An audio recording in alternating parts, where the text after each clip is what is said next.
Mr. President, let me say right from the outset that the UK Independence Party, my party, the members of which who are so often dismissed as little Englanders, totally deplore the outbreaks of petty nationalism in the UK and France over this beef issue. However, I find it ironic that the EU institutions, which introduced the ban on British beef exports in 1996, and which exist to promote the unity and cooperation of European nations, have, by their original actions, created a political situation which has directly led to this disharmony.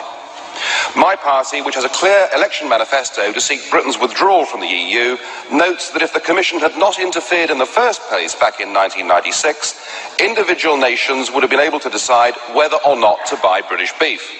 At that time, a number of countries, particularly South Africa and Botswana, were willing to continue to buy British produce. Without the EU ban, Britain would have been free to exploit alternative markets, and this crisis would not have arisen. Now we have a classic demonstration that membership of the EU is bad for British business. It affirms my belief that it's about time that my own country recognised that our interests are best served by not being a member of this club. Most people in the UK thought we joined a free trade area, but this crisis demonstrates it is anything but that. While the UK has obeyed EU law to the letter, other countries are running a cart and horse through the rule book.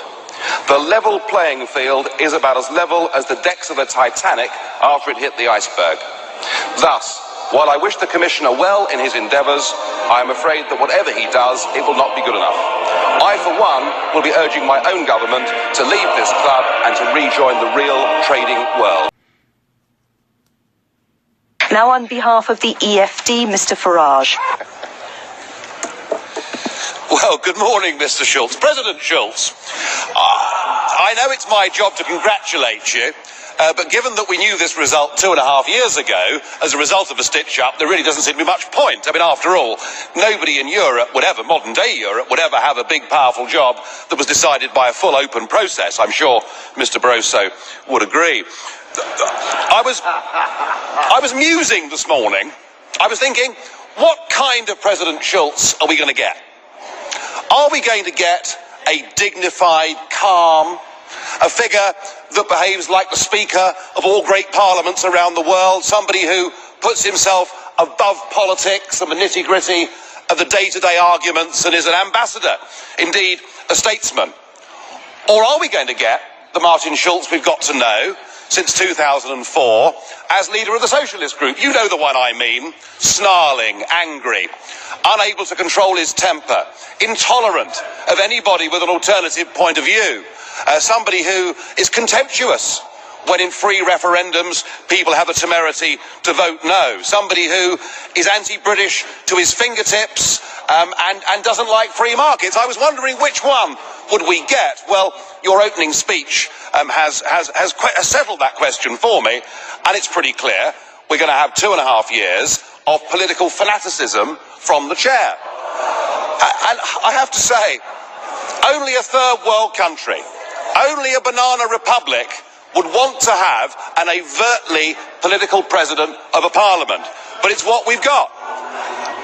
I may represent the smallest group in this parliament, Mr. Schulz, but I can tell you that it's a group whose ideas and whose views are now being echoed by a growing number of citizens right across this continent. I'm sure you'd agree. The opinion polls show it's kind of 50-50 whether people think this EU is a good thing or a bad thing.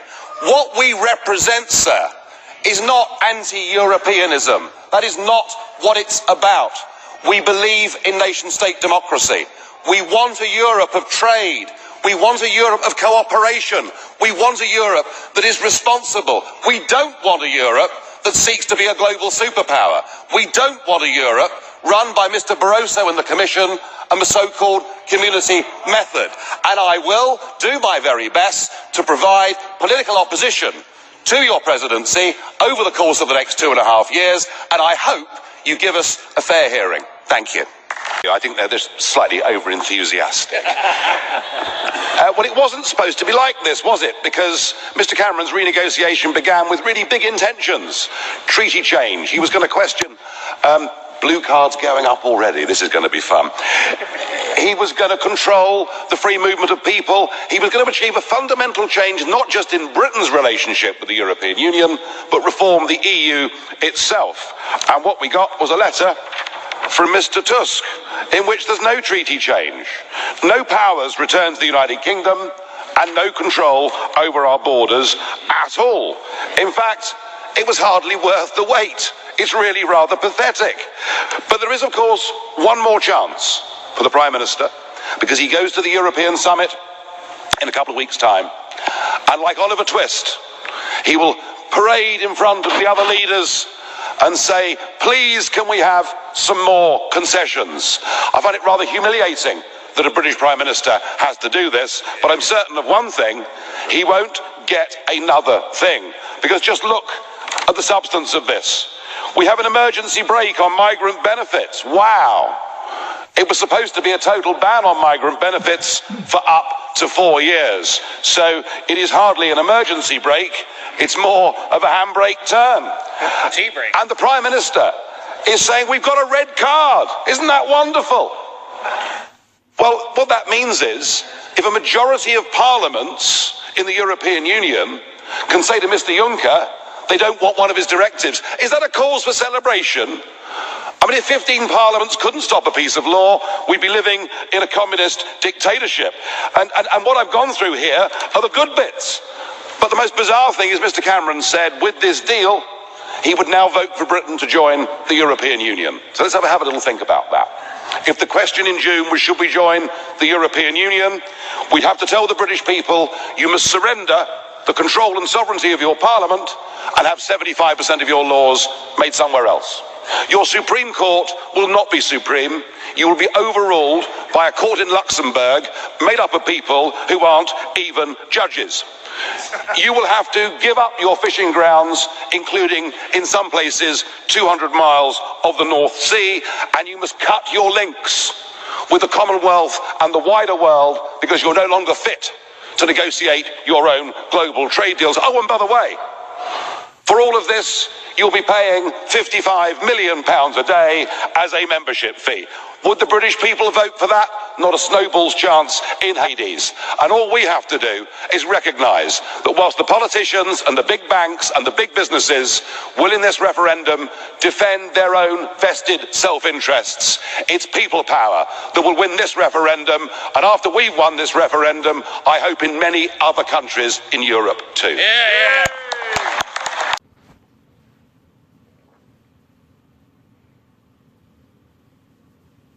We were told that when we had a president, we'd see a giant global political figure. The man that would be the political leader for 500 million people. The man that would represent all of us on the world stage. The man whose job was so important that, of course, you're paid more than President Obama. Well, I'm afraid what we got was you. And I'm sorry, but after that performance earlier that you gave, and I don't want to be rude, but you know, really, you have the charisma of a damp rag and the appearance of a low-grade bank clerk. And the question that I want to ask, that we're all going to ask is, who are you? I'd never heard of you. Nobody in Europe had ever heard of you. I would like to ask you, President, who voted for you? And what mechanism? Oh, I know democracy is not popular with you lot. And what mechanism do the peoples of Europe have to remove you? Is this European democracy?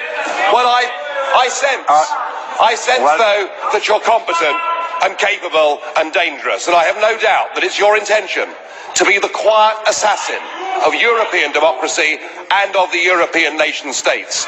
You appear to have a loathing for the very concept of the existence of nation states. Perhaps that's because you come from Belgium, which of course is pretty much a non-country. But since you took over, we've seen Greece reduced to nothing more than a protectorate. Sir, you have no legitimacy in this job at all, and I can say with confidence that I can speak on behalf of the majority of the British people in saying, we don't know you, we don't want you, and the sooner you're put out to grass, the better. Well, as you said, Mr. President, you wouldn't like to be rude, and I prefer to go ahead with this statement. I'm very disappointed with you, President Buzek. It is not acceptable that in this Parliament, a group chairman not only criticises the President of the Council, but calls him a wet rag.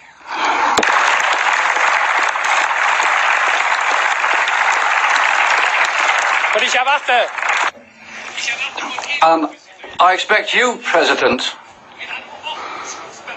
to call this person to order. It's not right that this man should be able to trample over the dignity of this House. And Joseph Dole, it's not just a case of getting or allowing the UK to leave the EU. It'd be better for Mr. Farage to resign if the European Union and the European Parliament are such bad things in his eyes. Thank you, President. Just as I have said to President Farage previously, 2 months ago, and today I repeat this, these type of addresses, which are character assassinations of individuals, are inadmissible in the European Parliament, and I spoke to Mr. Farage about it, and I drew his attention to it. Mr. Schulz, I'd like to say that this is how I work, and that's my way of going about it.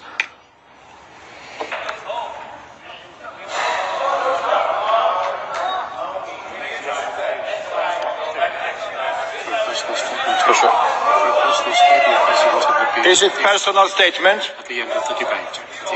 Bardzo proszę. The floor is yours. You may not like what I say, but just consider your behaviour. You, after the Irish people in a referendum voted no, said that our group had opened, by supporting the no vote, that we'd opened the door to fascism. You said that we had behaved as a group in the Parliament like Hitler and the Nazis in the Reichstag. We've been called by Danny Cohn-Bendit mentally weak. You know, it has to be, it can't be one way. It is not personal statement.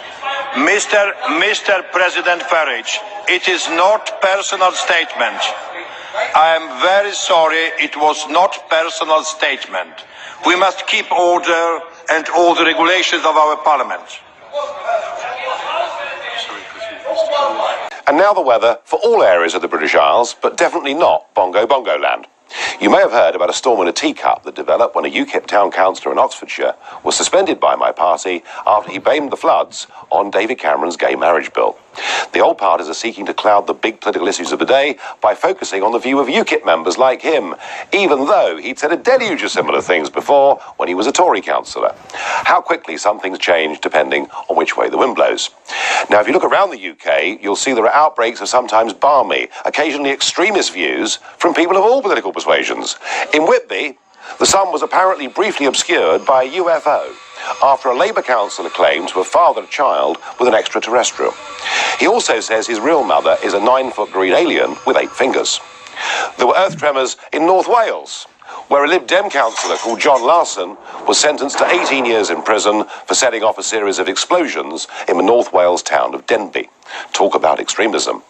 And the weather for those of you thinking about heading off for the slopes, well, there were flurries of embarrassment for the Tories after MP Aidan Burley organised a Nazi-themed stag party at an alpine ski resort.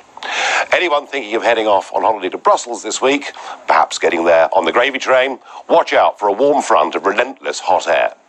Back in Britain, and the long-range forecast, and we can see temperatures rising ahead of the European elections in May. It could get stormy, so I advise you to avoid light aircraft. We hope there'll be a sprinkling of real ale on lower-lying areas, outbreaks of common sense, and absolutely no chance of cyclonic fruitcakes. Back to you, Andrew, with the rest of the Sunday politics. We should be proud of the fact that in these islands we trust the people with these big decisions. Well, at 20 minutes to 5, we can now say the decision taken in 1975 by this country to join the common market has been reversed by this referendum to leave the EU. We are absolutely clear now that there is no way that the Remain side can win. It looks as though the gap's going to be something like 52 to 48, so a 4-point lead for leaving the EU. And that's the result of this referendum, which has been preceded by weeks and months of argument and dispute and all the rest of it. The British people have spoken, and the answer is we're out. Speaking outside the House of Commons. United Kingdom. And just look at it. Even the weather's improved. It's been a hell of a long journey, this. I first got involved in Eurosceptic politics 25 years ago, and the first election I contested, I managed to beat the late, great, screaming Lord Such by 164 votes, so I didn't come last. And now there are 17 million people that voted for Brexit. It's a victory for ordinary people, decent people. It's a victory against the big merchant banks, against the big businesses, and against big politics. And I'm proud of everybody that had the courage, in the face of all the threats, everything they were told, they had the guts to stand up and do the right thing. The election was won, in my view, in the Midlands and the North, and I think it was the old Labour vote that came to us, and we, particularly as a party, campaigned as hard as we could in those areas. There is still a massive disconnect between Westminster, SW1 and real communities. And the one image I will remember throughout the rest of my life was a woman in Bolton grabbing my hands with tears in her eyes, saying, "Why doesn't David Cameron, why doesn't the government come and see what they've done to my community, what they've done to the prospects for my kids?" People here don't understand. They're too wealthy. They don't get what open door mass immigration as a result of EU membership has done to people's wages, to people's availability of getting GP appointments or their kids into local schools. This was the issue ultimately that won this election. So I'm thrilled that we've done this. I believe the other big effect of this election is not what's happened in Britain, but what will happen in the rest of Europe. I mean, in the rest of the EU, Eurosceptic parties never talked about leaving the EU, now they are. An opinion poll in the Netherlands said that a majority there now want to leave. So we may well be close, perhaps, to Nexit. And similarly in Denmark, a majority there are in favour of leaving, so we could be quite close to Dexit. And I'm told the same may apply to Sweden and perhaps Austria and perhaps even Italy too. The EU's failing, the EU's dying. I hope we've knocked the first brick out of the wall. I hope this is the first step towards a Europe of sovereign nation states, trading together, neighbours together, friends together, but without flags, anthems, or useless old unelected presidents. So what happens now? What happens next? Well, 17 million people have said we must leave the European Union. We now need a Brexit government. A government that gets on with the job. A government that begins the renegotiation of our trade relationship. A government that will be mindful that already many of the German car manufacturing unions have said, let's get on and do a deal. Let's go on buying, selling motor cars and wine and cheese with each other. But a government also that at the same time uses the opportunity of Brexit. And the opportunity is we're now freed to start making our own trade deals and associations with the rest of the world. We've left behind, with this result, we've left behind a failing political union, but ourselves the chance to rejoin the world in a 21st century global economy. So we need, as I say, a Brexit government.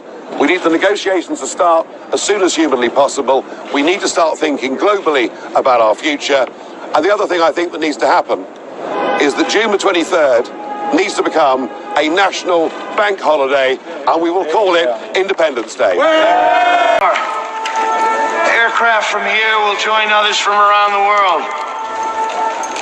And you will be launching the largest aerial battle in the history of mankind. Mankind, that word should have new meaning for all of us today.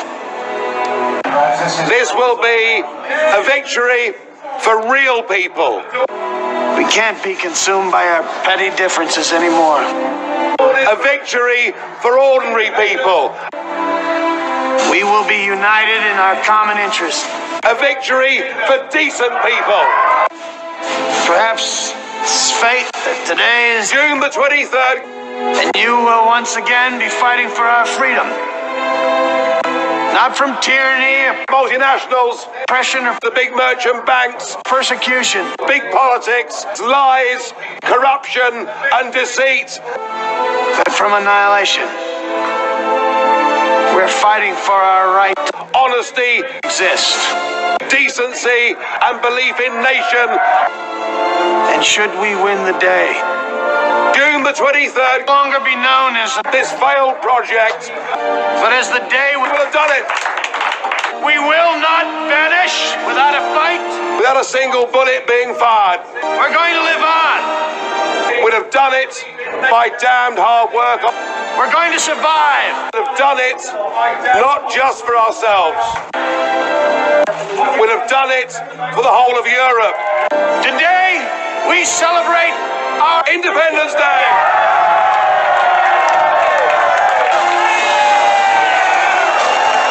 But I do not think it would be right for me to try to be the captain that steers our country to its next destination.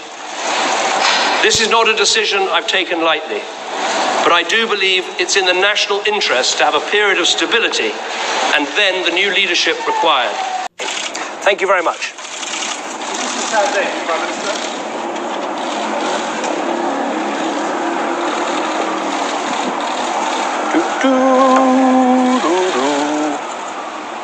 Right. When I came here 17 years ago, and I said that I wanted to lead a campaign to get Britain to leave the European Union, you all laughed at me. Well, I have to say, you're not laughing now, are you? And the reason you're so upset, the reason you're so angry, has been perfectly clear from all the angry exchanges this morning. You, as a political project, are in denial. You're in denial that your currency is failing. You're in denial. Well, just look at the Mediterranean. No. As a policy to impose poverty on Greece and the rest of the Mediterranean, you've done very well.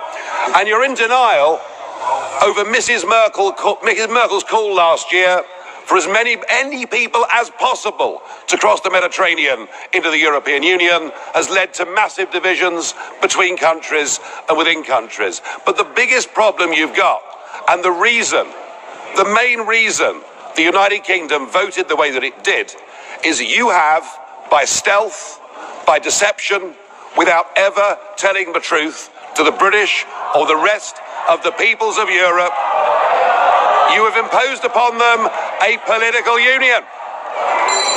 You've imposed upon them a political union. And when the people in 2005 in the Netherlands and France voted against that political union, when they rejected the Constitution, you simply ignored them and brought the Lisbon Treaty in through the back door. What happened last Thursday was a remarkable result. It was indeed a seismic result, not just for British politics, for European politics, but perhaps even for global politics too, because what the little people did, what the ordinary people did, what the people who have been oppressed over the last few years and seen their living standards go down, they rejected the multinationals, they rejected the merchant banks, they rejected big politics, and they said, actually, we want our country back. We want our fishing waters back. We want our borders back. We want to be an independent, self-governing, normal nation. And that is what we have done, and that is what must happen. And in doing so, we now offer a beacon of hope to Democrats across the rest of the European continent. I'll make one prediction this morning. The United Kingdom will not be the last member state to leave the European Union. So the question is, what do we do next? Now, it is up to the British government to invoke Article 50.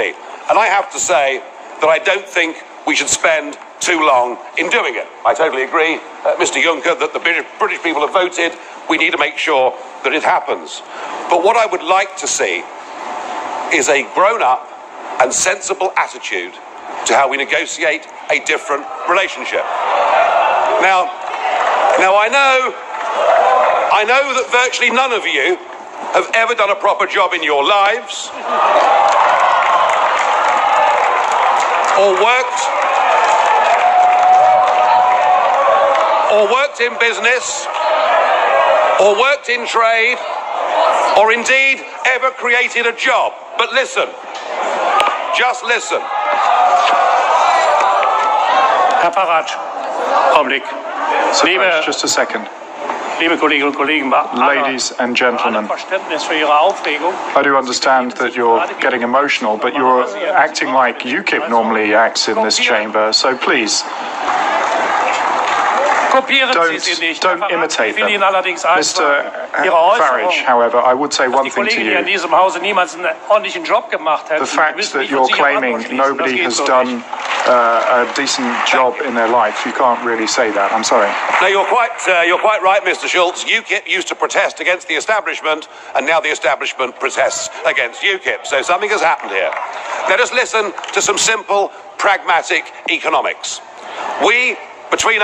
Between your countries and my country, we do an enormous amount of business in goods and services.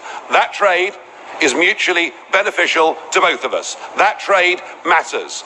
If you were to decide to cut off your noses, to spite your faces, and to reject any idea of a sensible trade deal, the consequences would be far worse for you than it would be for us. And even no deal is better for the United Kingdom than the current rotten deal that we've got. But if we were to move to a position where tariffs were reintroduced on products like motor cars, then hundreds of thousands of German workers would risk losing their jobs. So why don't we just be pragmatic, sensible, grown up, realistic, and let's cut between us a sensible tariff-free deal, and thereafter recognise that the United Kingdom will be your friend, that we will trade with you, we will cooperate with you, we will be your best friends in the world. But do it sensibly, and allow us to go off and pursue our global ambitions and future. Thank you. And this guy, come here, Nigel, come here. This guy, you know, they go around calling me Mr. Brexit. I said, there's only one real. How are you, Nigel? What a job he's done. Now, if I don't get there, he's still going to be number one. If I get there, I may supersede him. I think you will. So we'll see you in a couple of seconds. Thank you. What a great honor.